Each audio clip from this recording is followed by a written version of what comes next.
I want you to move from overwhelmed by information to confident in what really matters. I want to help you move from being unsure towards direction and purpose in your healthcare. I want to introduce you to health experts. I want to let you in on tough conversations on women's health. I want to give you a place where you can lean in and learn how to take care of yourself. Let's transform your health. Let's get clear on your goals. This is Women's Health Unplugged. I'm your host, Dr. Jordan Robertson, naturopathic doctor.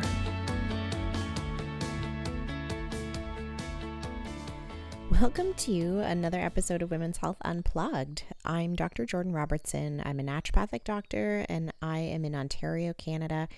And it is a bright and shiny early morning and I'm recording this podcast from my cottage in the Kawarthas in Ontario. And it is a beautiful morning.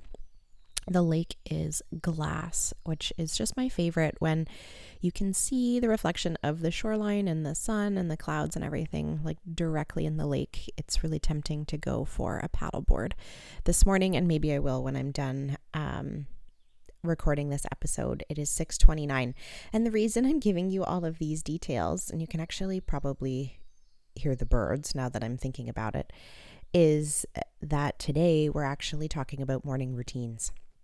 And I wanted to explore this topic a little bit. I get often asked what my morning routine is. Whenever I do an Ask Me Anything on social media, people always ask what my morning routine is. And I actually feel like it's like not an interesting, or I guess I had this impression that it's not a particularly interesting thing about me, because I didn't ever really see it as a routine, because I can be pretty free spirit when it comes to some of these concepts. But when I sat down with my team and we were looking at possible episode topics, it came up again. My team was like, well, what about your morning routine? Why don't you walk people through your morning routine? Because it obviously is really successful for you.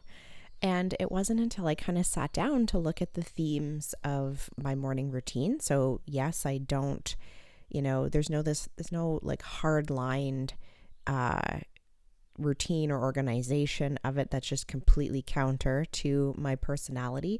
However, there are some themes about my morning that are important. And, the biggest one being finding things that work for you and eliminating, and this is, maybe the most important part of the conversation, is eliminating the things that are in your morning routine that are not working for you.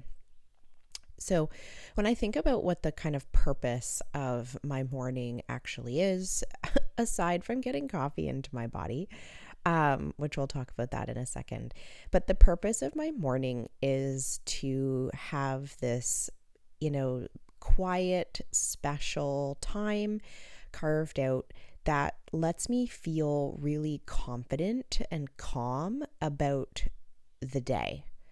And so the choices that I make during that time, and sometimes my morning can be 2 hours before I leave the house to go to work, even though I would not really identify as an early riser.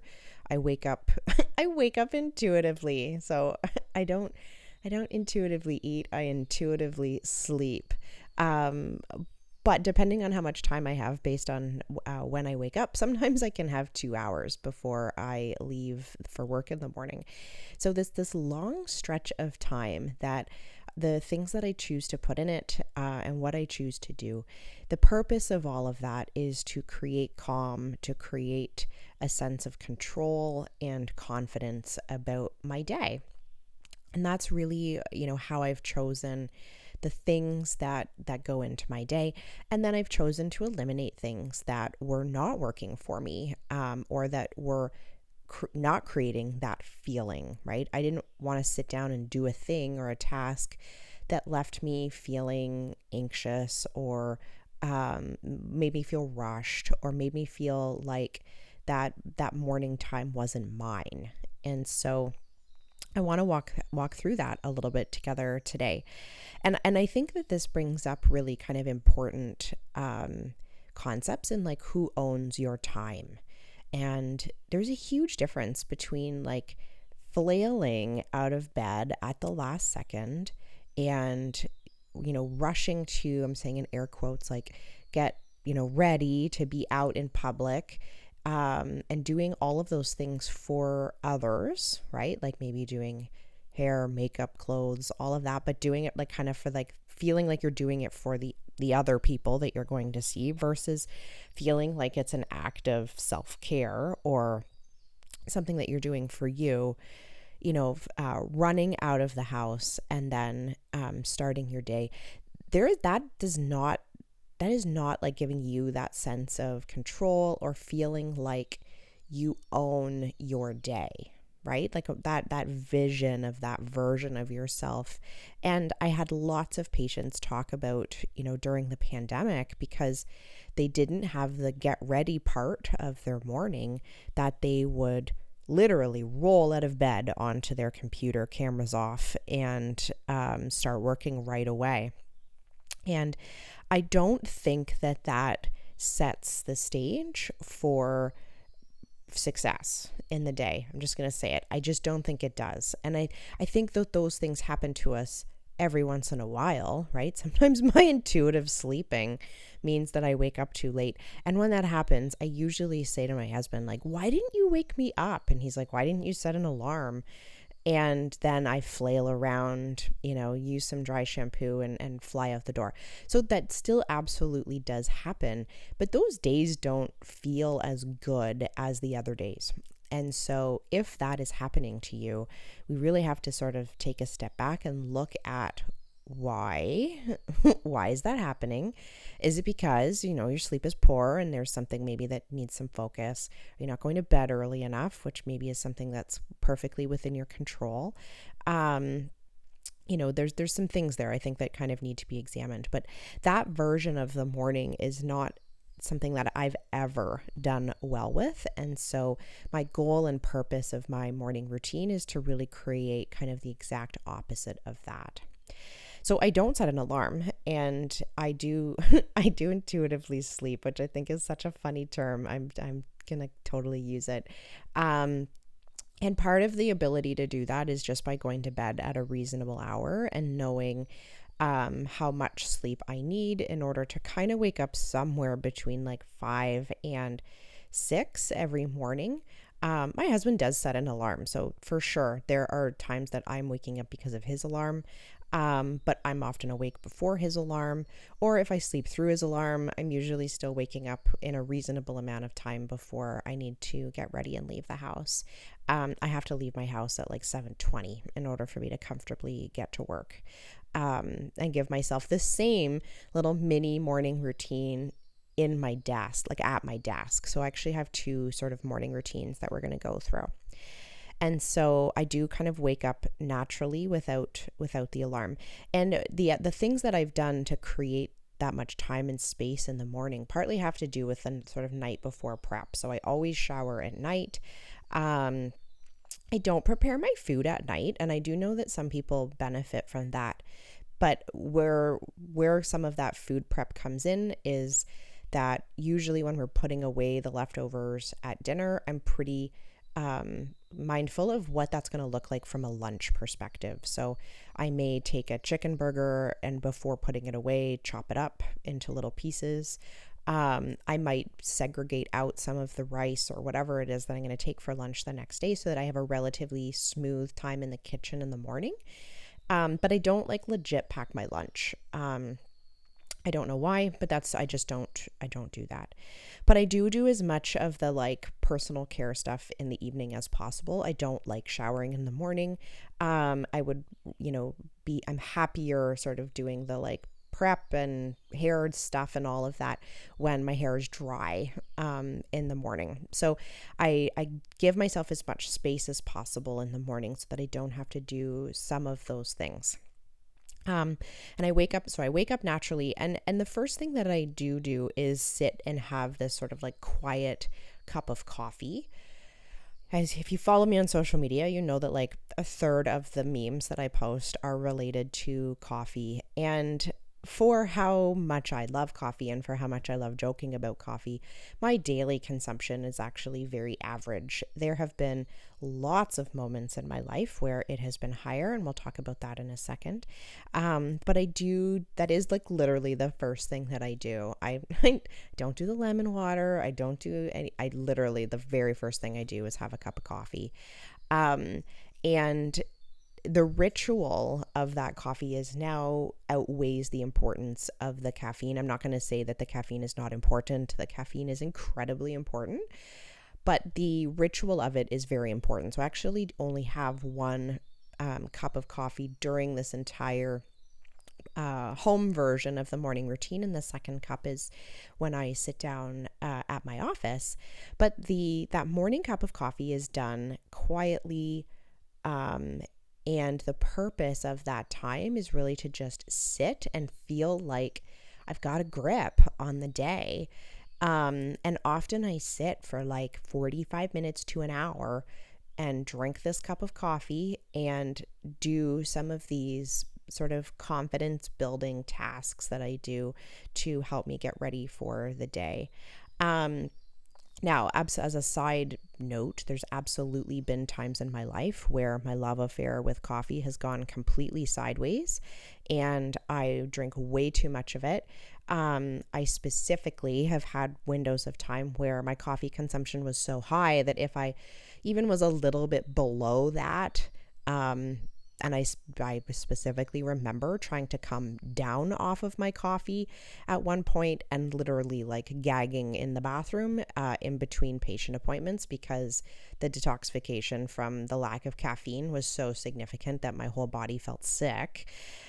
I don't like to live in that space. And usually when my coffee consumption is that high, my anxiety is not worth it's not worth the temporary energy or, the mental clarity moves to the point of me trying to like see through time. And in doing that, I just create a whole lot of horrific possibilities with my anxiety. So I like to keep my coffee at maybe I have 2 caffeinated cups per day total and perhaps a third half calf in the afternoon. But usually that's if I have to work past 6 p.m., which is rare.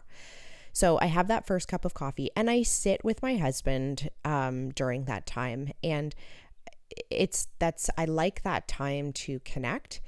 My brain turns on way faster than his. He sits and he is also doing the same thing with his cup of coffee, which is, having a very special moment and relationship with it.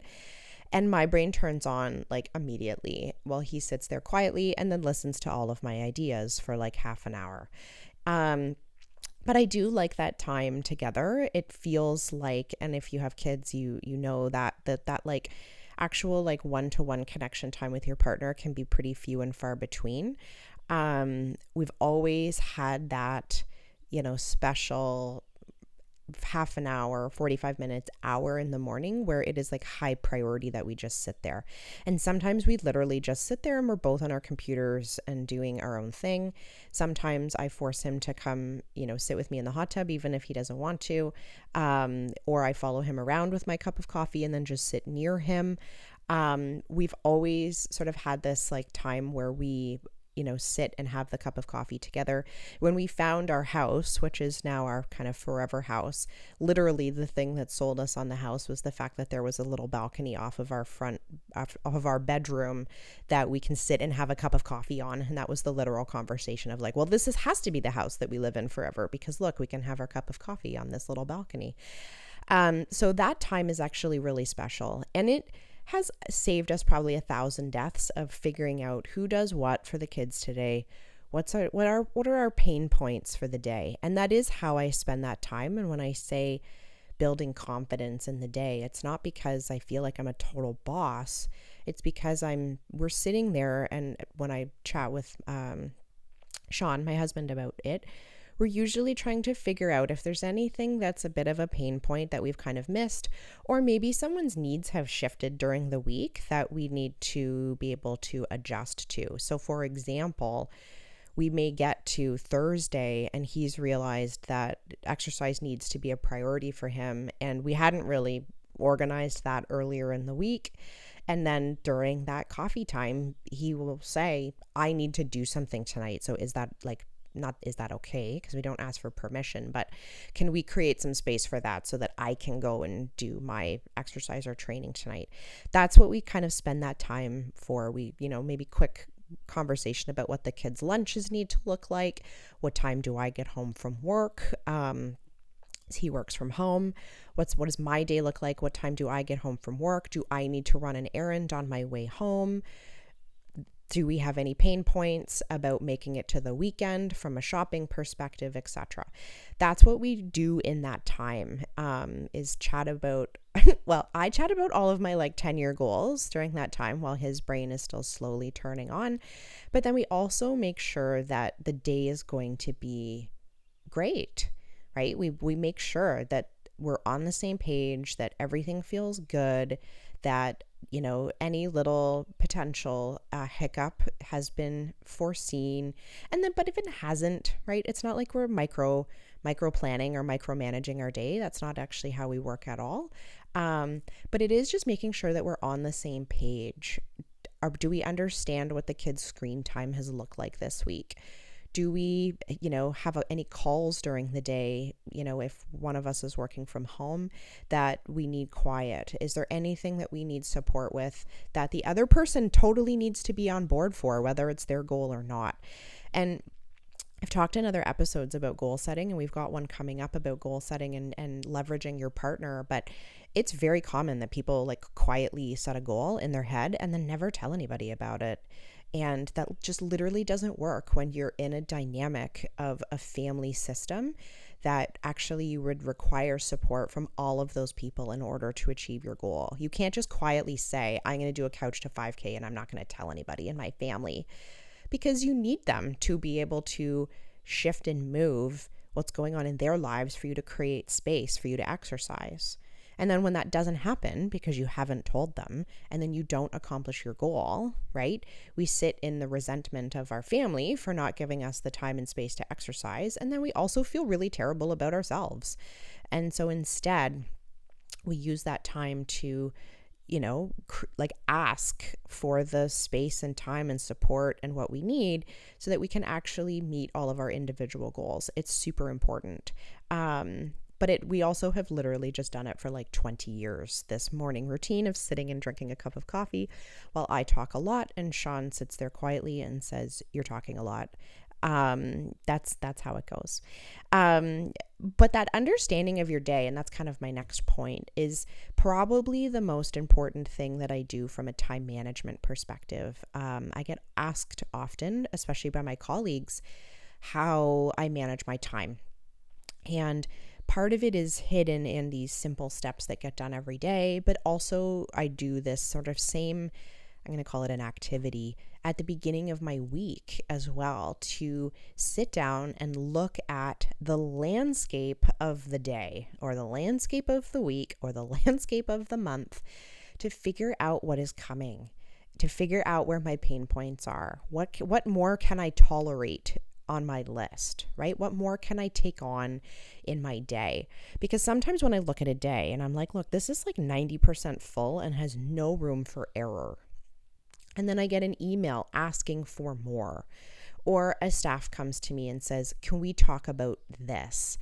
I know from the beginning of my day that my tolerance, and I don't mean emotional tolerance, I just mean my capacity and my tolerance for taking on more is actually kind of low, because I saw it coming, right? I saw this day is 90% of my capacity. Actually, that email needs to be responded to tomorrow. Actually, can we shelve your issue or that situation until tomorrow, right? But I can see those things coming, and it actually allows me to accept more things into my space if I can, or to say no to those things if I can't take them on. Or at least we can have a dynamic conversation, especially with the staff, of well, how urgent is this? Is this a thing that must be solved right away, et cetera, et cetera? And if it's an emergency, sure. But I do think that we often passively accept more things into our day and space than we intend to, because we maybe haven't really thought about our own personal capacity for the day. with respect to the things that are already on our plate, right? Like if you thought about your budget, you've got your fixed expenses and then you've got your fun stuff or other stuff. There are things in my day that are these fixed uses of my time and my energy and my emotion and my bandwidth. And then there's the rest of the day. And I like to feel in control of choosing what else comes in, rather than feeling like things get piled on top of me instead. But sitting down and having that morning moment to myself where I can be like, what do I have today? Like, what is my tolerance for my day shifting a bit? What's my tolerance for taking on more? Do I have the possibility of adding to this day? Or now that I'm looking at it, is there anything that needs to be subtracted from my day? Can I delegate away some of the things that are there? Are any of these things a recurring problem that I need to review? Do we need to create some standard operating procedures for how these things are actually being done? Because actually turns out I felt this way last Thursday too, right? And so, but it's that reflective process that I think sometimes we're missing. And it may seem simple or silly or whatever you want to call it to do this kind of every day.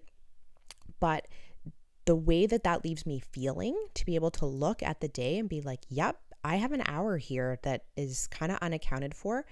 However, I'm not putting anything in there, right? Because of how I can see the rest of the day unfolding. Or the opposite of, hey, I got an hour in here and I'm feeling really good this week. I'm going to throw this in there and I'm going to get more done than I had planned originally. So that's how I do that. And I sort of mentally prepare for the uncertainty that might come with the day as well, by looking at my day in that way. And I actually do this at the beginning of every week as well.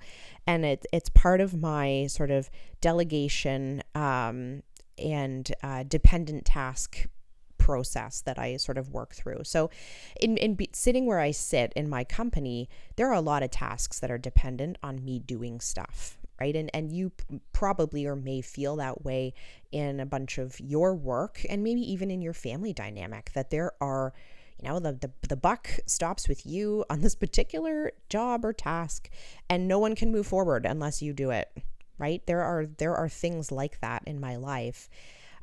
Or there are things that I hold the keys or know the answer for what that task looks like when it's completed, but I actually need support in order to complete it. I spend that morning delegating that morning routine, and when I'm looking at my day, figuring out how I need to leverage the people in my life or the people on my team in order to help me accomplish my goals. So it might be a quick email, print these pages for me. I need to sign them and scan them and send them back.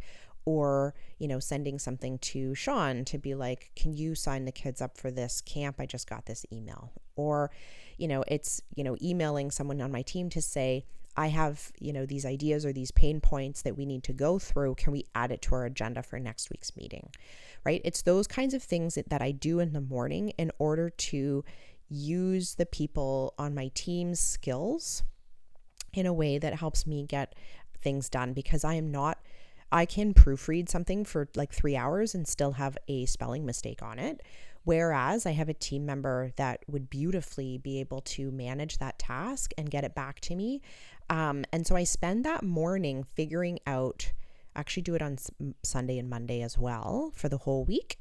But in that morning day, I also think about, is there anything on that particular day that needs to move into someone else's space or off my plate in order for it to come back to me by the end of the day or by the end of the week for it to be completed.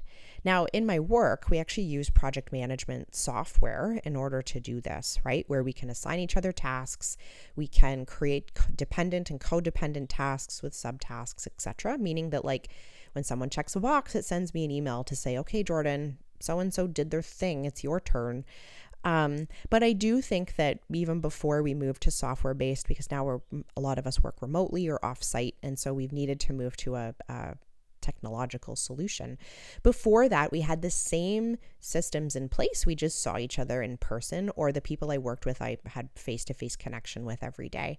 And so we had those same systems and sort of checks and balances in place to make sure that the number of things that were on my plate were a reasonable number.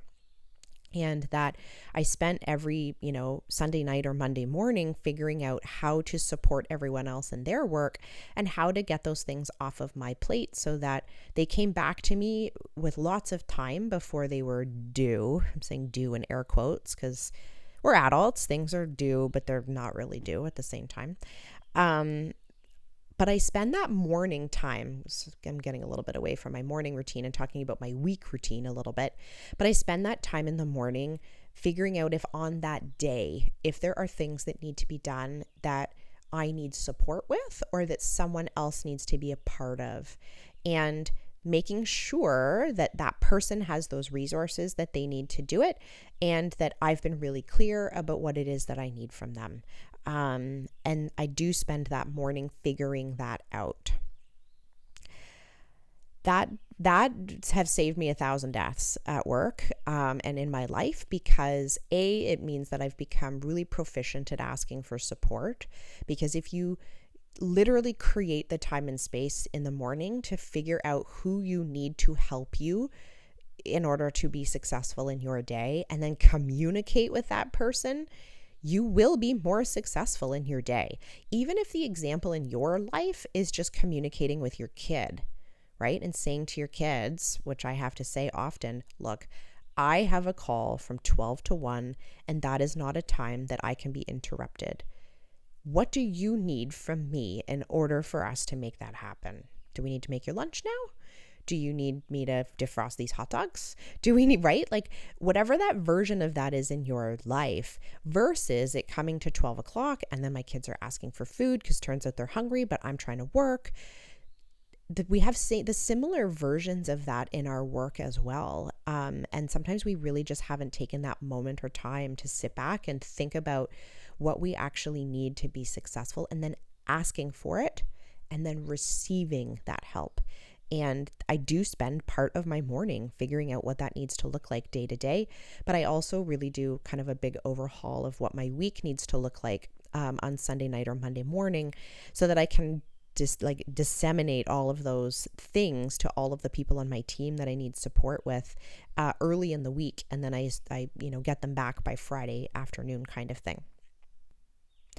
The other thing that I do in my morning routine is do some journaling and gratitude work. And, the order of me talking about, delegating tasks and then journaling, the order between those two things is pretty fluid. And part of that's because I've always been a strike when the iron's hot kind of worker. I have a really hard time forcing myself to do anything. And whenever I say that, people are like, but you're so productive and it's only because I work when I feel like working, and I work really hard when I feel like working. And when I don't feel like working, I don't. And I feel like that's, probably served me.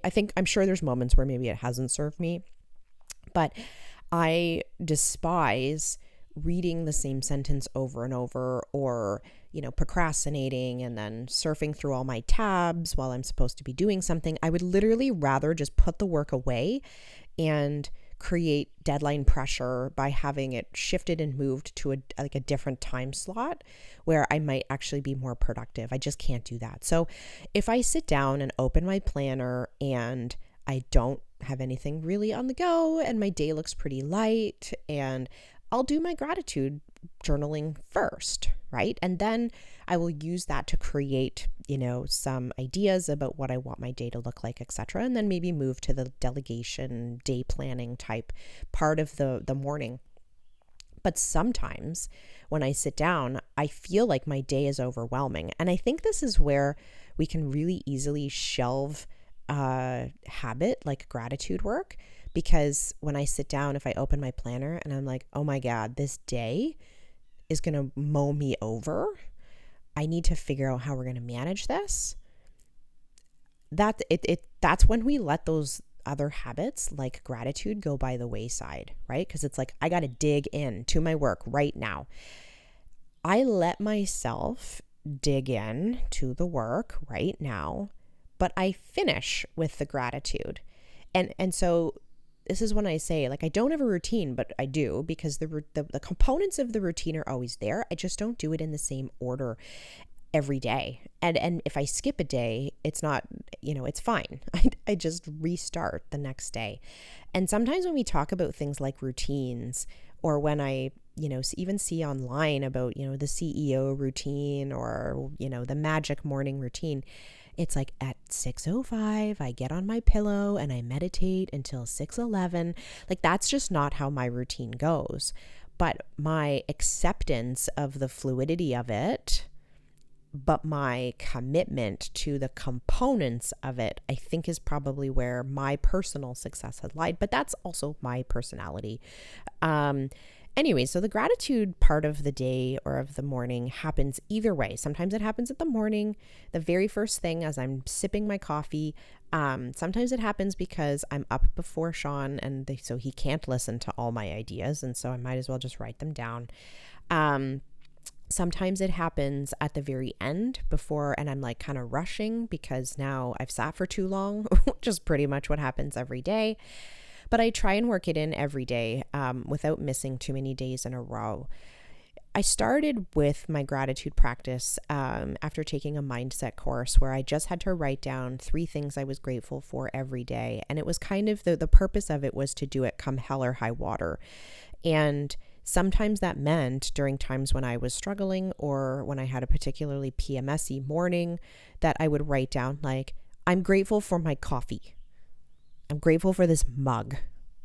I'm grateful for this sweater that I've been wearing every single day since COVID.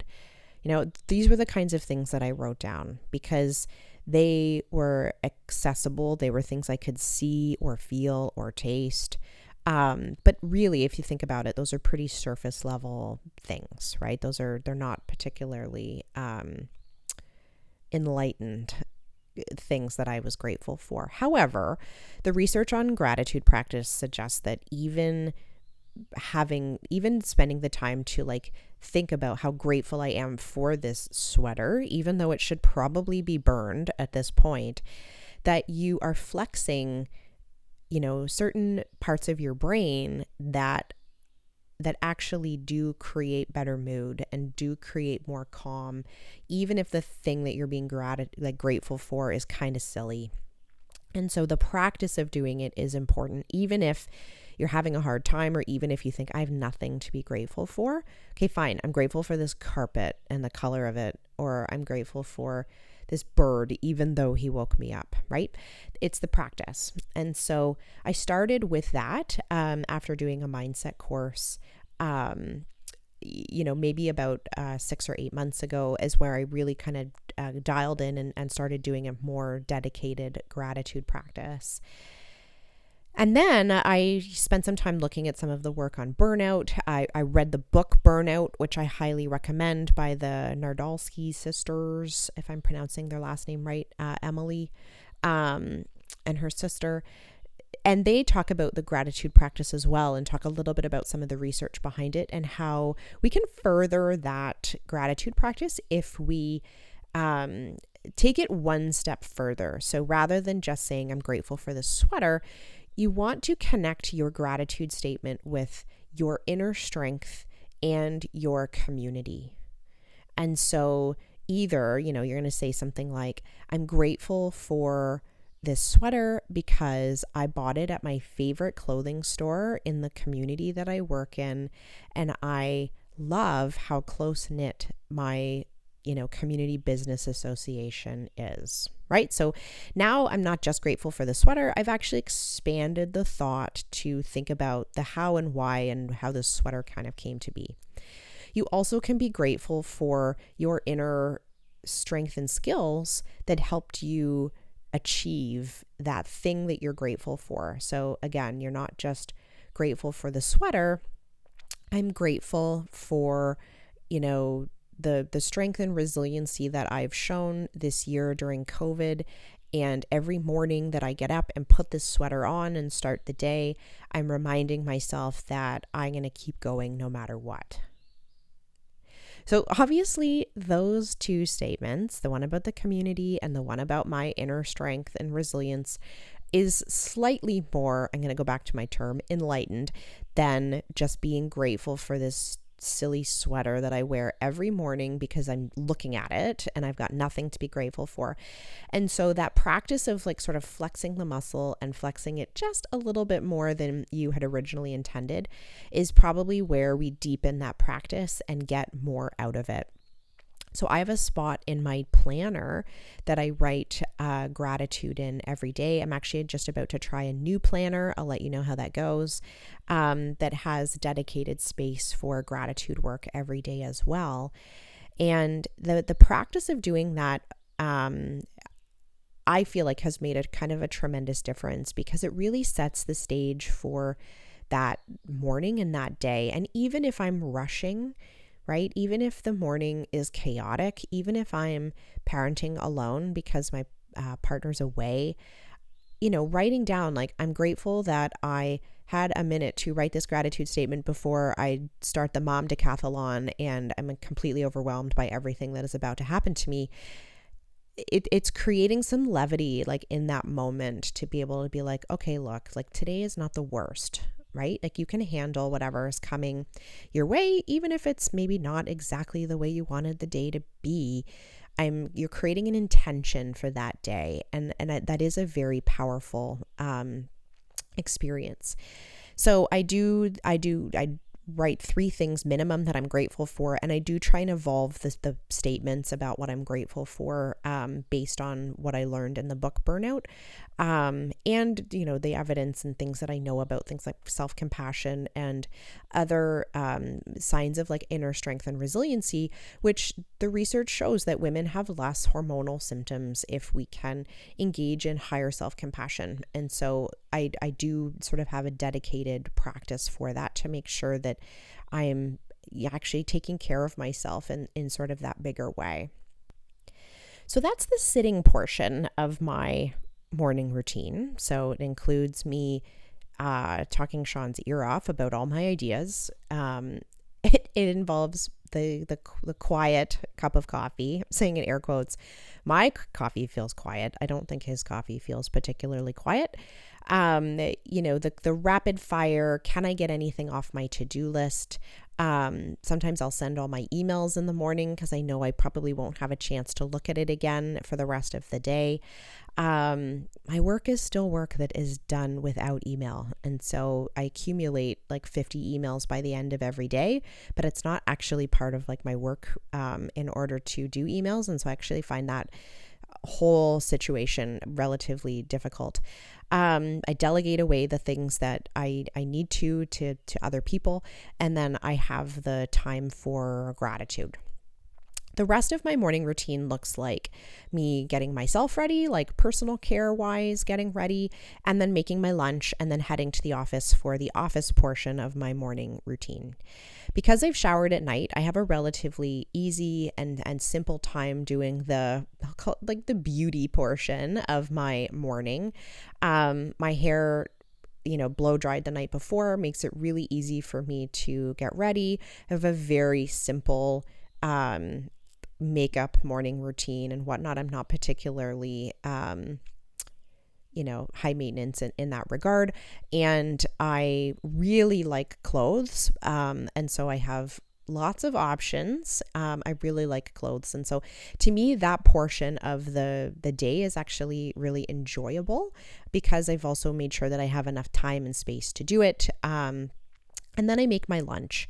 And I've talked about breakfast eating and lunch making and all of that kind of stuff on the podcast before. So I'm not going to spend a ton of time talking about what it is, but the routine of it is important. And so I can make my breakfast and my lunch in less than 10 minutes and neither of them are eaten at home. I pack up the whole thing, and I actually eat my breakfast at my desk every day. And the reason for that was because I was just leaving the house too early. So I leave at like 7:20, and if I ate my breakfast at 7, I was starving at like 9, just as I was about to start my day. And so I actually take everything with me in the morning and eat my breakfast at my desk at like 10 after 8. And so my breakfast and my lunch both get made, and the routine of making those things. And so I definitely don't eat almost the same breakfast every day, but I don't eat the same lunch every day. So it's not a routine putting things in the containers and whatnot, but there's a routine to it, meaning that there's lots of food in the fridge.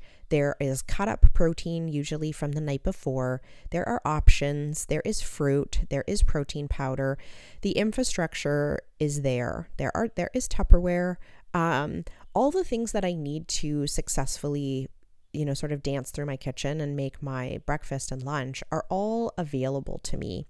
And I would say if you're clumsy in your kitchen in the morning, and I always think clumsy is the best word to describe people making their lunch when they don't do it often or they don't have the tools around them, right? It's clumsy.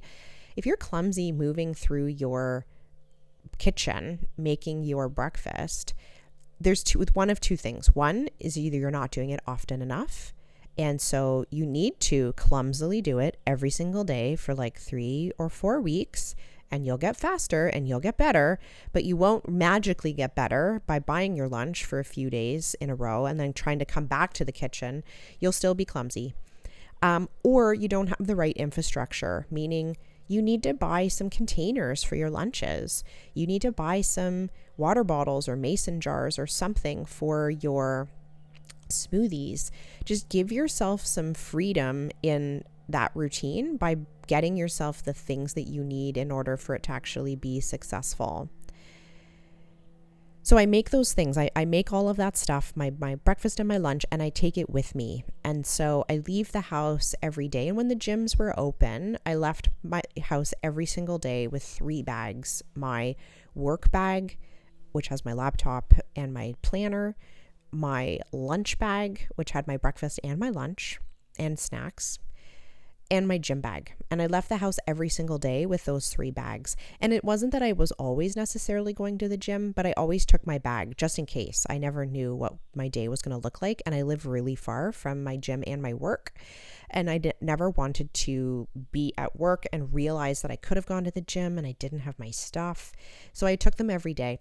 And it actually, when the pandemic hit, I took my gym bag to work accidentally multiple times. Multiple times, and really, like, there's nothing sadder than that, actually, that I would get out to my car and realize I had my gym bag with me, and I'd be like, God damn, like, I just want to go to the gym. Or I'd realize in like a couple days later that my gym bag was like sitting beside me on the passenger seat, and I'd be like, man, like, it's in such an ingrained routine, and I don't have my stuff, or I have my stuff and I can't go.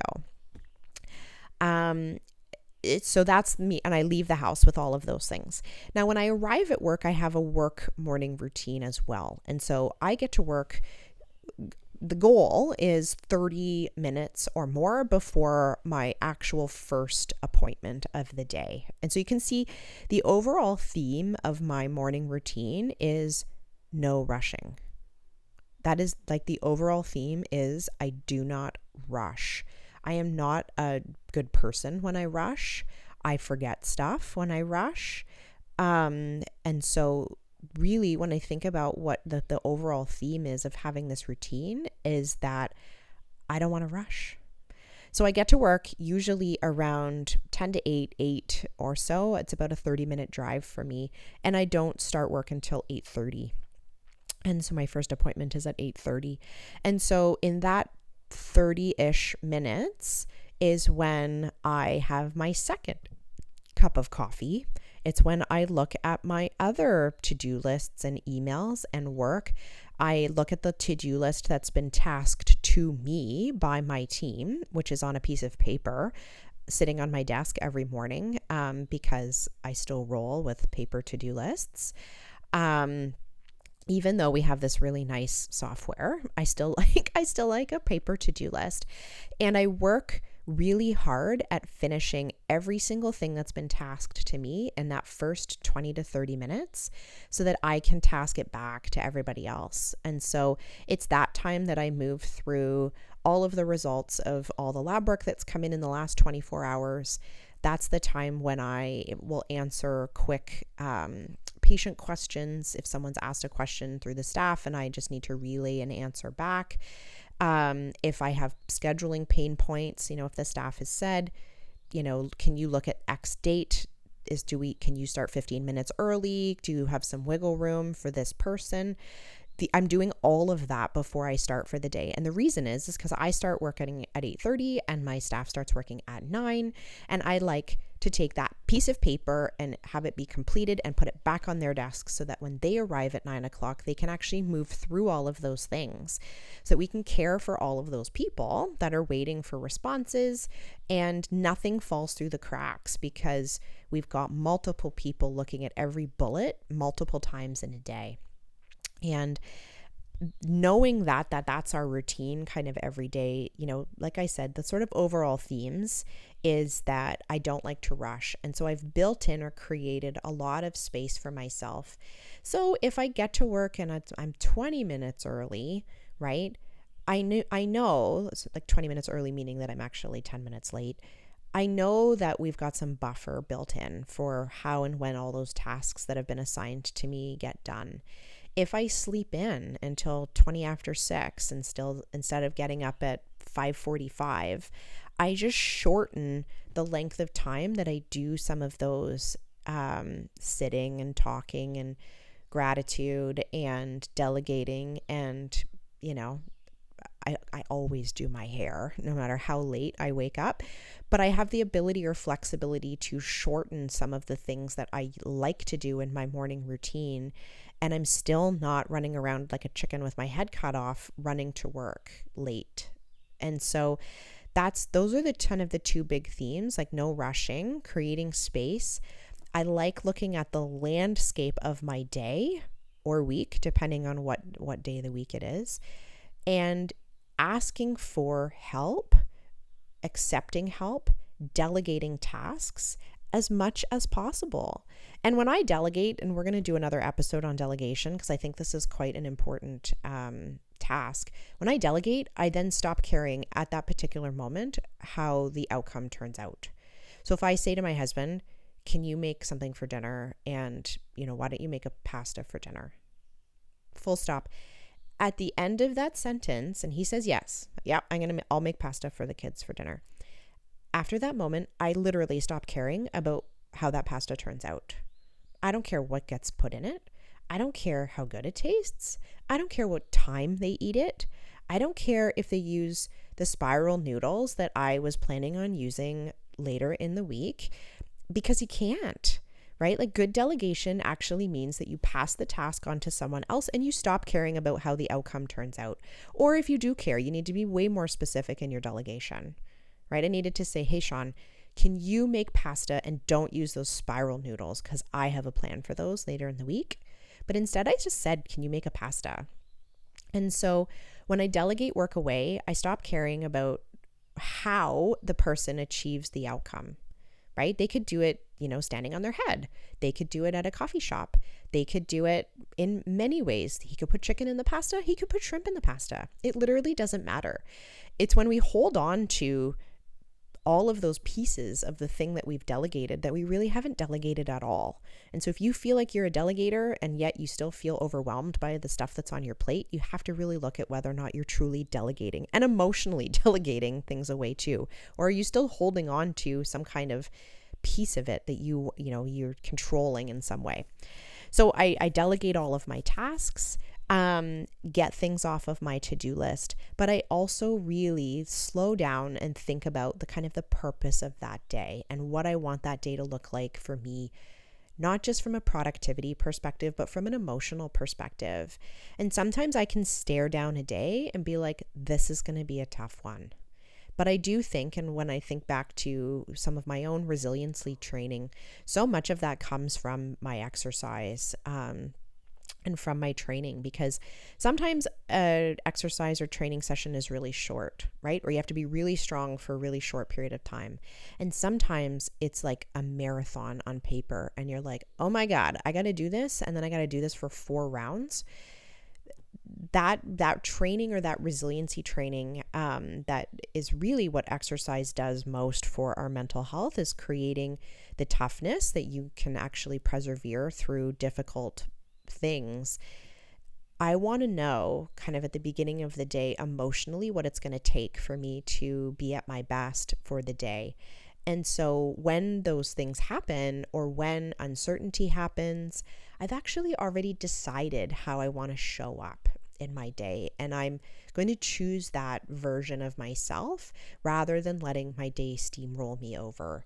And that's really been the secret to my morning routine success, is deciding how I want that day to go, and then including tasks that actually help me get there. So the last thing I'll finish with is, the things that are not in my morning routine, or that I try not to have in my morning routine, or that have temporarily had to exit my morning routine because they weren't really serving me. So at the beginning of the episode, I talked about how you actually need to think pretty hard about whether or not the things that you're doing are serving you. And sometimes the things that are in our routine are not serving us, but it would feel very painful to get rid of them. Or they're not serving us, but they're not serving us, and so we leave them there, when really that's just kind of time wasted, right? I think about social media. So some of the things that I've had to get rid of over time, one was I had to get rid of my second coffee, because at my house, because I felt like my brain was going to explode while I was driving to work. I was never calm. I was anxious. I hadn't eaten yet, right? Because I eat at my desk. And then my work coffee was becoming a third coffee and not a second coffee. And that was really just not a good thing for me. So I had to get rid of my second coffee at home. I've worked hard to get rid of social media in the morning, and it's not because it's negative for me. It's not paralyzing. However, it's also not particularly productive. I can't tell you who I heard this quote from, but I really enjoy the concept of creating before you consume, right? So that idea of I'm going to decide what I want my day to look like. I'm going to decide what needs to get done today. I'm going to think about what my big purpose in this world is. Maybe I write a few captions for social media posts that I want to do before I look at what everyone else is doing, right? Don't let your Instagram feed decide how your day is going to go. You decide first. And then once you've decided, then look at your Instagram feed. So that's something that's kind of come and gone from my time. I do know if I put my phone away in the morning, then I'm actually a lot more productive. I get way more actual work done if my phone is not in my space. And then I also have had moments where I've had to not look at things like banking every day. That definitely was important at the beginning of the pandemic. The pandemic was definitely had an impact on my work, on my husband's work, on our family's sort of economic safety, all of those things that many families moved through. Either at the beginning or continue to move through with the pandemic because of loss of work. And there were times when, it was very in my routine to look at things like banking and, business expenses and that kind of stuff on a daily. And then there were moments where that actually was being harmful to look at every day and more paralyzing than productive. And so I actually removed it out of my morning routine and then started to just check in on those things once a week instead.